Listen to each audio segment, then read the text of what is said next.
جتنے ماننے والے ہیں ان میں سے کوئی بھی عورت کو ٹچ نہیں کرے گا زندگی بھر، تو یہ میں نے فطرت کے خلاف بات کی، یہ فطرت کے خلاف بات کی۔ میں بول نہیں سکتا کہ تم شادی نہ کرو، نکاح نہ کرو، اور اسلام نے کبھی بھی ایسی پابندی نہیں لگائی۔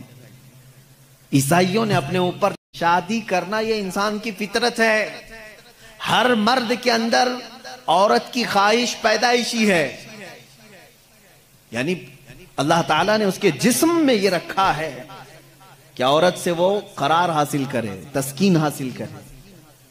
مردوں کو اللہ نے یہ خصوصیت دی ہے، صفت دی ہے، اور عورتوں کے بھی اندر اللہ نے یہ رکھا ہے کہ ان کا میلان یا ان کی توجہ مردوں کی طرف ہے، لیکن اس کو اسلام نے ایک حلال طریقے سے باندھا ہے، وہ نکاح کے ذریعے سے۔ اب اگر کسی پر پابندی لگا دیں، اگر میں کہہ دوں کہ میرے جتنے قریب کے ہیں، جتنے ماننے والے ہیں ان میں سے کوئی بھی عورت کو ٹچ نہیں کرے گا زندگی بھر، تو یہ میں نے فطرت کے خلاف بات کی، یہ فطرت کے خلاف بات کی۔ میں بول نہیں سکتا کہ تم شادی نہ کرو، نکاح نہ کرو، اور اسلام نے کبھی بھی ایسی پابندی نہیں لگائی۔ عیسائیوں نے اپنے اوپر لازم کر لیا کہ جو ان کا مذہبی ہوگا، ریلیجیس ہوگا، وہ عورتوں کو نہیں چھوئے گا۔ کتنی حیرت کی بات ہے، معلوم ہے آپ کو، آج دنیا میں ویمن رائٹس کی بات عیسائی کرتے ہیں جو خود نکاح نہیں کرتے،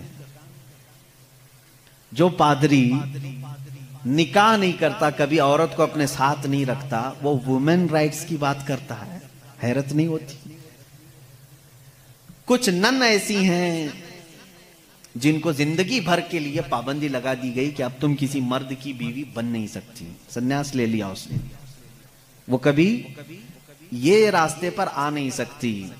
یہ فطرت کے خلاف ہے، اور ہم نے اس کے انجام دیکھے ہیں، بلکہ اخباروں نے آپ سب کو بتایا بھی ہوگا۔ حقیقت ہے کہ جب فطرت کے خلاف کوئی بات کی جاتی ہے تو وہ چند دن تک تو چل سکتا ہے، لیکن پھر کہیں غائبانہ طور پر لاوا پھوٹ ہی جاتا ہے۔ اور اس کا انجام دیکھا ہے کہ کئی چرچ ایسے نکلے جہاں پر راہبوں نے نن اور دوسرے آنے والے بھکتوں کو ہی نہیں بخشا۔ یہ حالات ہوئے ہیں۔ اس کی وجہ یہ ہے کہ فطرت کے خلاف یہاں پر حکم دیا، یا انہوں نے خود اپنے آپ کو اس طرح کا کیا۔ اسی طرح سے بعض دوسرے مذاہب میں بھی سنیاس لینے کے جو طریقے بتائے گئے ہیں، اسلام اس کا قائل نہیں ہے۔ اسلام معاشرتی مذہب ہے، سب کے ساتھ رہ کر کے جینے والا مذہب ہے۔ اگر دنیا کو ترک کرنے کا مطلب یہ ہوتا کہ انسانوں میں نہ رہا جائے، تو کبھی رسول کریم صلی اللہ علیہ وسلم مدینے جیسے شہر میں رہتے ہی نہیں، جنگل میں جا کر کے رہتے ہیں، کنارہ کشی اختیار کر لیتے۔ لیکن اسلام معاشرتی مذہب ہے، یعنی لوگوں کے درمیان رہنے کا مذہب ہے، دین ہے۔ ہم سنیاس نہیں لیتے۔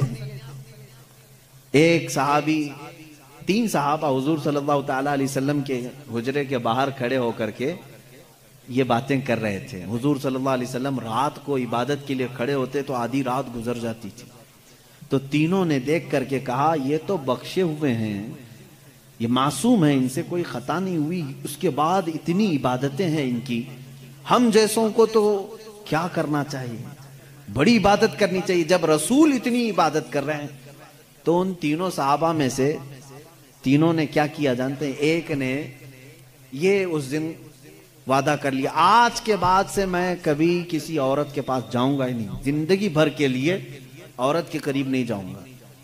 دوسرے صحابی نے کہا آج کے بعد سے میں کبھی رات کو سوؤں گا ہی نہیں، پوری رات کھڑا رہوں گا۔ تیسرے صحابی نے کہا آج کے بعد سے میں کبھی کھاؤں گا ہی نہیں، دن میں بھی اور رات میں بھی روزہ رکھوں گا۔ رسول کریم صلی اللہ تعالی علیہ وسلم اندر سے سن رہے تھے، باہر تشریف لائے، اور میرے آقا صلی اللہ تعالی علیہ وسلم نے پوچھا تم میں سے کون کون ہے جو یہ باتیں کر رہا تھا؟ وہ صحابہ نے کہا کہ یا رسول اللہ صلی اللہ علیہ وسلم، ہم نے آپ کی عبادتوں کو دیکھ کر کے یہ کہا، جب آپ سید الانبیاء ہیں، معصوم ہیں، آپ اتنی عبادت کرتے ہیں تو پھر ہماری عبادت کا حال کیا ہونا چاہیے؟ ہمیں بہت زیادہ عبادت کرنے کی ضرورت ہے، اس لیے ہم نے ایسے ایسے عہد کیے۔ میں نے کہا ہے کہ آج سے میں عورتوں کو چھوؤں گا نہیں، کبھی کسی کے قریب نہیں جاؤں گا، نکاح کر کے بھی نہیں جاؤں گا۔ دوسرے نے کہا میں نے یہ کہا ہے کہ رات کو سوؤں گا نہیں، تیسرے نے کہا میں نے یہ کہا ہے کہ آج کے بعد سے کبھی کھاؤں گا نہیں۔ اللہ کے نبی صلی اللہ علیہ وسلم نے فرمایا اسلام یہ نہیں ہے، اسلام یہ نہیں ہے۔ میری سنت پر اگر عمل کرنا چاہتے ہو تو میں اللہ کی عبادت کا بھی حق ادا کرتا ہوں اور عورتوں کا بھی حق ادا کرتا ہوں۔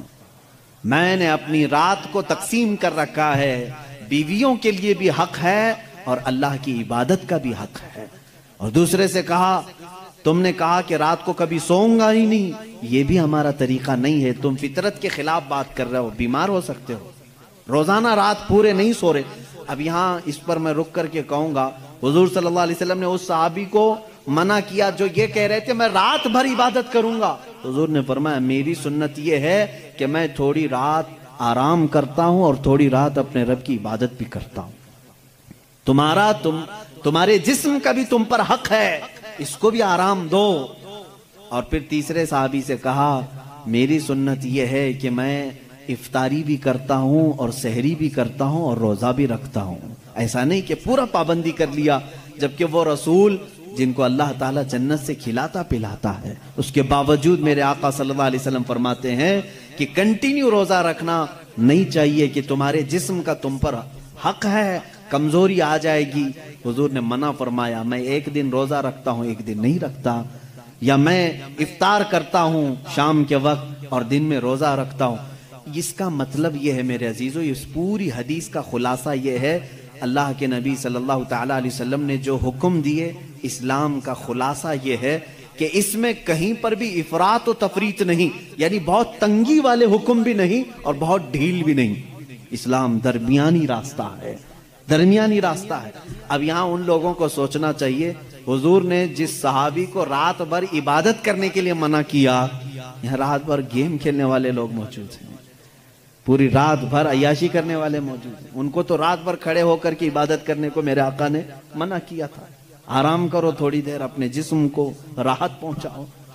اس طرح سے اسلام کی یہ خصوصیات ہے کہ اسلام انسان کی فطرت کے عین مطابق ہے، اسلام کی فطرت کے مطابق ہے۔ اسی لیے قرآن کہتا ہے لا یکلف اللہ نفسا الا وسعها۔